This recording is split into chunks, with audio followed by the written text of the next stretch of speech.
Welcome to Wandering Watercolor.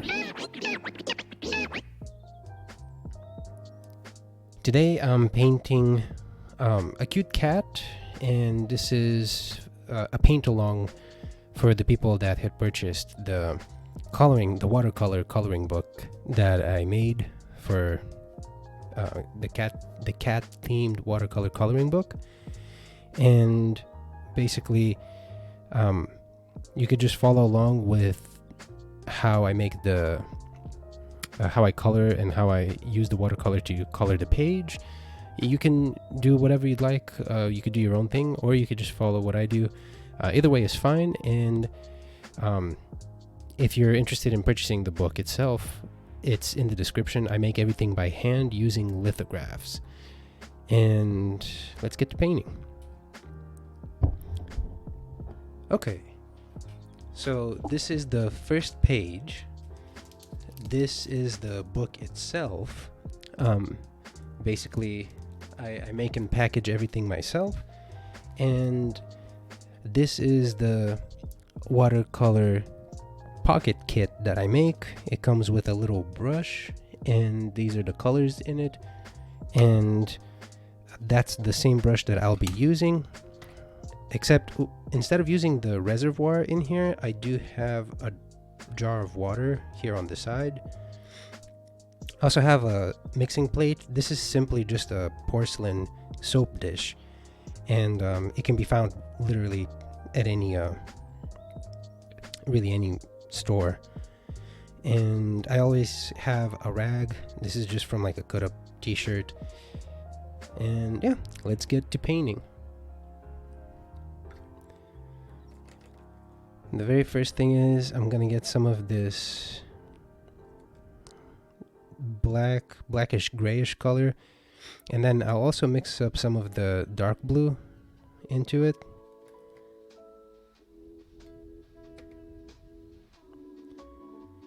And I often try to go really deep with the colors because when I'm mixing them, because you can easily dilute them once you put them on paper. I think a lot of people, when they watercolor, tend to make things very desaturated, and you can really make watercolors pop. But it's also kind of like a preference, like a style preference thing. So for example, I'm just laying down some of the color right down here. And then what I'm going to do is I'm going to grab just some water. I'm not dipping it back in the paint, and then just kind of diluting it. Just kind of like get it over here.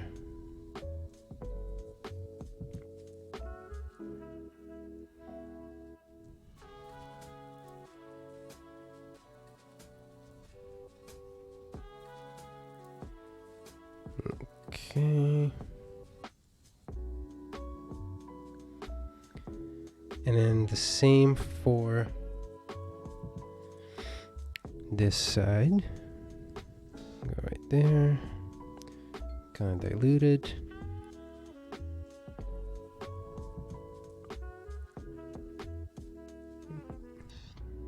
Do a little more there. Don't be too worried about making it look perfect. One of the reasons why I decided to figure out how to make these watercolor coloring books is because I find great value in painting the same thing over and over multiple times, because one, it makes it easier for me to not worry so much about it that things tend to start looking kind of stiff whenever I paint them with too much care. Watercolor can be kind of loose and messy, and that's part of what makes it look fun and kind of appealing. As mentioned previously, I know that there's different styles of painting, but you can easily make it look more fun and loose with watercolor without really any great effort. Like for example, I kind of have like the base for where the darker parts of the fur of the cat are. What I can do next is just get a little bit of pigment, some water, can just kind of like splatter it, kind of like just throw down some color and pigment, and it adds a sense of I don't know, kind of like chaos, maybe make it look a little more interesting.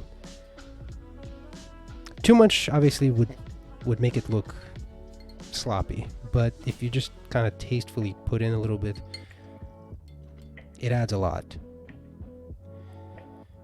Okay, and the next part is going to be in the face.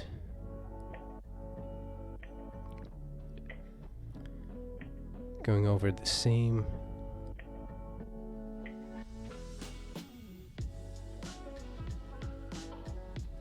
I usually like to stick to the same color and kind of get the areas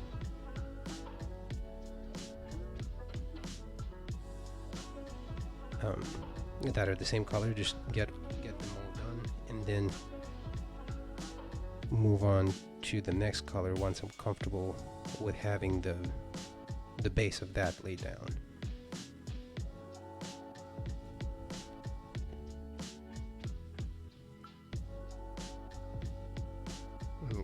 Okay.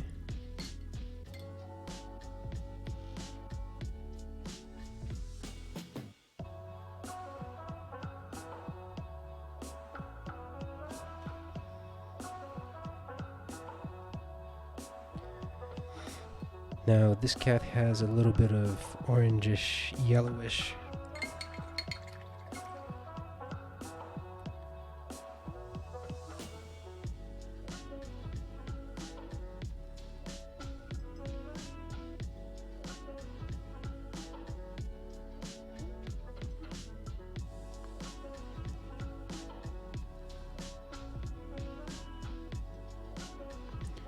put some right here. It's okay if some of the other color bleeds in. Don't worry about it too much.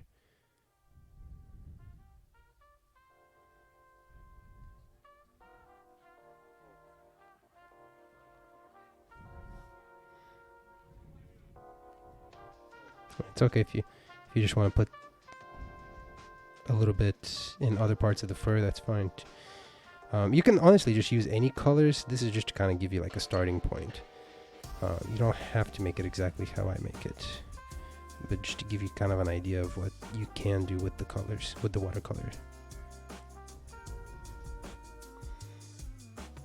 Just put some yellow.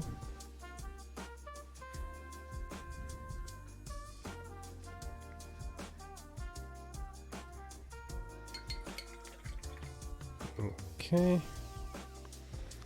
Then while that's drying, I often like to just go back and forth between parts that are drying and then parts that are already dried that I can kind of like boost a little bit with the heavier saturation, add kind of like some contrast. And this part here is further back and in a little bit of shadow, so we can do that a little more. And sometimes just kind of like where there's fur, you can just kind of like add some strokes. And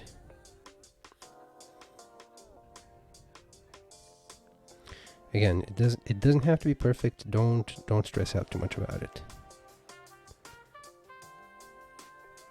Okay, see a little mistake there. That's all right.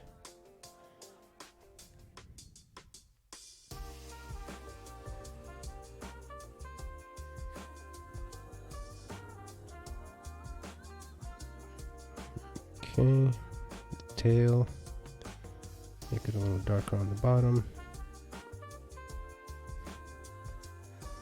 Maybe some value differentiation here to show some of the fur, maybe some shadow.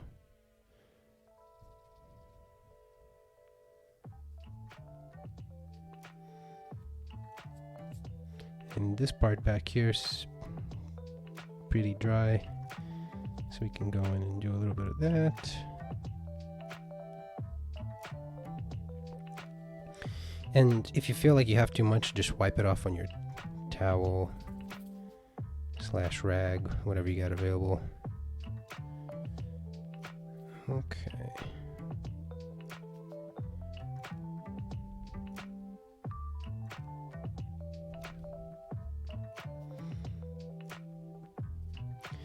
If you don't like an edge, if it's still wet, you could just kind of like dry the brush tip and then just kind of run it along the side.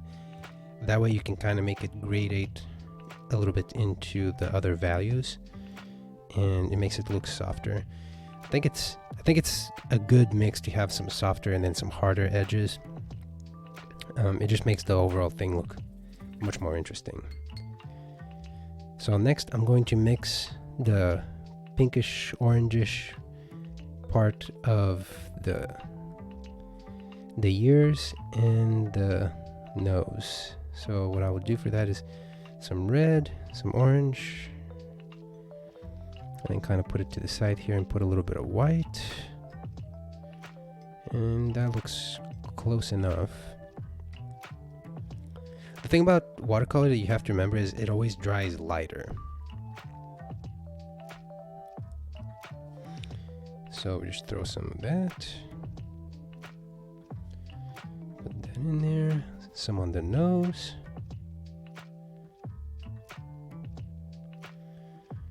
Okay.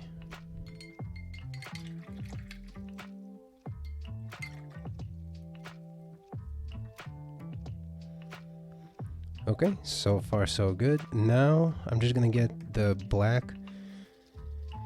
Although this black is basically just a really deep blue. It's actually very rare to get pure black with watercolors. These watercolors are kind of medium grade. It's hard to mix high quality pigments. Like, I'm still working on developing my own formula, but one really good paint, watercolor. Well, my favorite watercolor paints are these are Daniel Smith. I know it says Winsor Newton, but this is just for the I like the container. But Daniel Smith's are by far my favorite watercolor paints. When I'm working on commissions or more serious things that are going into galleries or competitions, I'll always use Daniel Smith. But I use my own watercolors to practice and sketch, just because it's basically the same thing in terms of feel, but when you're finished, like if you use really high quality professional paints, it's a slight difference, and you don't have to go back and forth as much. You can get the same result. Really, any paint that you use, you can pretty much get the same result, but you can get there much quicker if you use professional quality. Also, anyone that does watercolor will tell you that the biggest thing is the paper, not the paint or the brush. So this paper that I have here, that I've found for these watercolor books, is a really good medium grade watercolor paper. As I'm sure anyone that's interested in watercolor will know, that high quality watercolor paper is expensive. And my goal is to be able to make something that is good quality that people can practice with, including myself. Like, if I'm practicing, I'm never using anything like Arches or Fabriano watercolor paper. I always aim for just like a good medium quality paper, just so I can practice and get the technique down. So now I'm just laying down more contrast, like places where I think would look good with more contrasts, just to make it more interesting, more textured. There's harder lines, not so much blending, although I am going to blend here a little bit because I don't like that.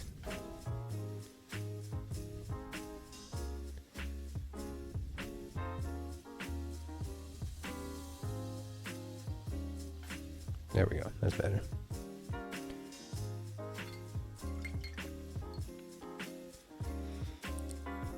And I am also going to add just some outlines. I'm not a big fan of outlining everything, but adding a little bit here and there can just kind of help clarify different parts of a painting. And again, it's just always remember, it's watercolor dry is much lighter. So when you first put it on, like if you look down here, initially when I laid it down, it just looked way darker, and it's still kind of wet, so as it dries, it'll continue to lighten up. So don't be too concerned about that. Okay. And you'll see I'll keep going back to the same areas that I'm trying to really darken, you know, add some kind of a depth. Maybe add a little bit here to differentiate where the belly of the cat is from the front leg. Would that be a leg or an arm? It's kind of a silly question. I mean, I guess cats are four-legged, so, but sometimes they use their front legs like arms. You got a lot of personality. So okay, let's see.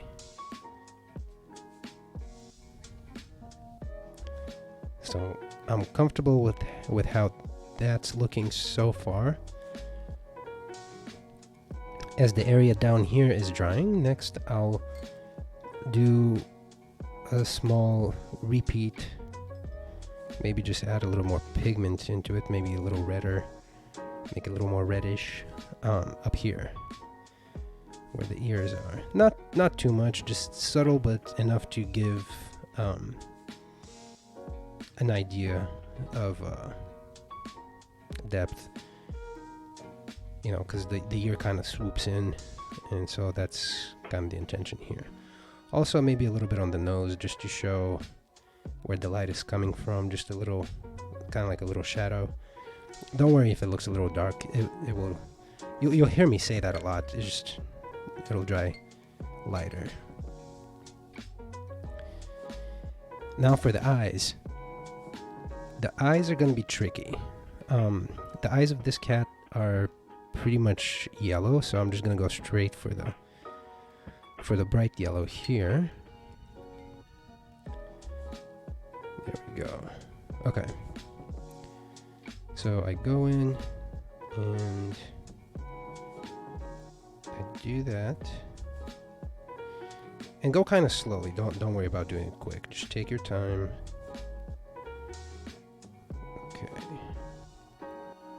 Okay, there we go. So that's that, and so I'm just gonna dry off my brush so that it's dry, so that I can pick up some of that color, because I don't want it to, because otherwise, for two reasons, that'll take too long to dry, and it'll be also heavily pigmented, so it'll become kind of opaque, which is not what I want for this area right here, specifically in the eyes. So there we go, that's kind of what I'm going for. So that's good, and I'll give that a little bit of time to dry, and then I'm getting just straight pigment directly from the tube. I'm not diluting it or anything, I'm just going straight for making some lines, just some really kind of like trying to dig in deep into the values and the shadows, try to make that differentiation. Maybe some in the back here, not too much, just enough to give kind of a suggestion, you know. This doesn't have to be a lot. A little bit here, and you'll notice here it's not as dark as here, because obviously as I'm painting it, as I'm putting it down, it lightens up because there's less on the brush tip. You can kind of use that to gauge where you want to put it. it becomes really kind of like second nature when you've been doing it for a long time. It's like you don't really have to think about it. You can kind of feel it more than think it. Okay. So there's that.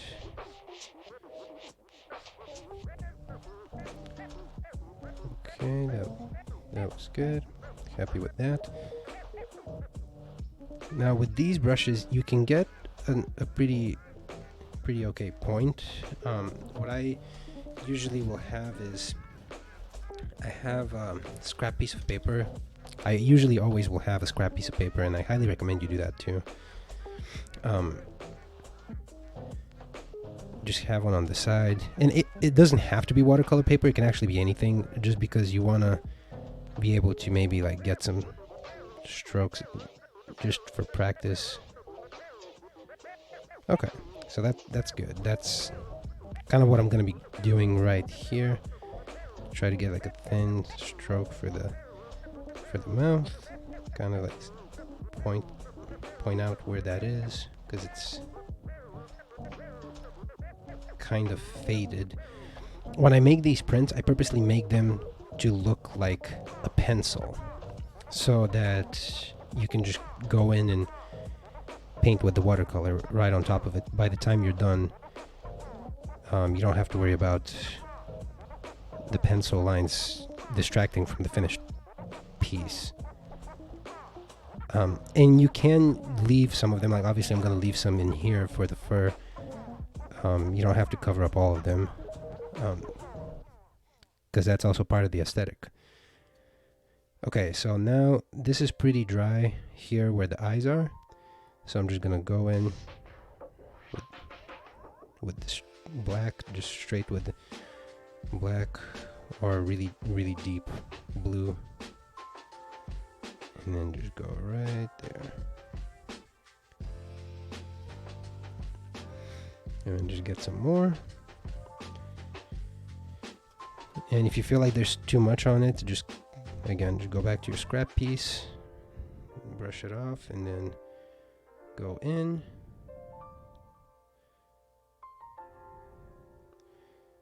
And put that down. There we go.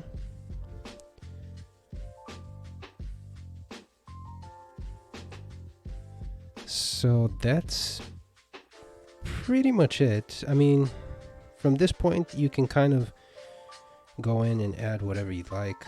Maybe like some more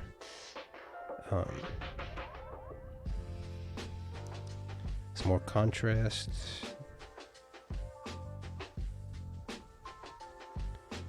Kind of like that.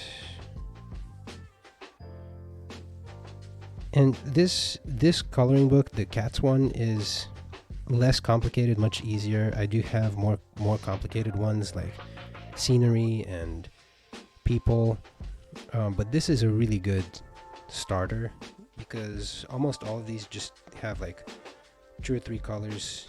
You don't have to worry about mixing too much and blending and layering. And I think I kind of messed up those dots there, but that's okay. Like, it doesn't, I don't think it looks bad. Maybe a little outline here for the nose. There we go. And now with the eyes, obviously you can tell where the eyes are. If you want to make them stand out more, then you can kind of outline them like this.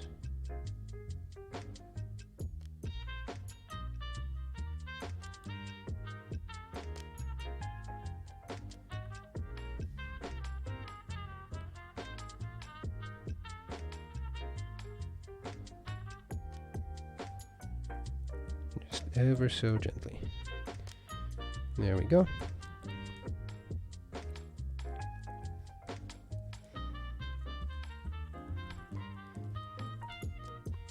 Yeah, that's pretty much it. I'm fairly happy how that worked out. How long was that? Wow, 25 minutes.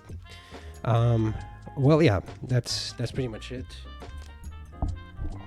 So hopefully all of that made sense. If you have any questions, just leave a comment.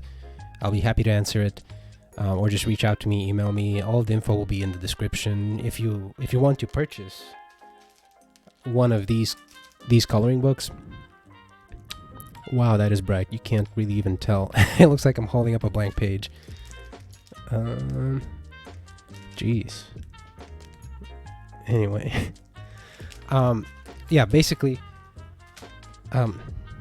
it'll all be in the description. I make everything through the use of lithographs. It's kind of an extensive process. It took me a while to figure it out, but it has to be oil-based, otherwise it won't work. Like, it'll just smear, but that's a whole nother thing. So yeah, I'll go ahead and I'll keep making these, and I'll make a playlist for each of the pages in this coloring book. And that's pretty much it for today, and I will see you on the next one. Thank you.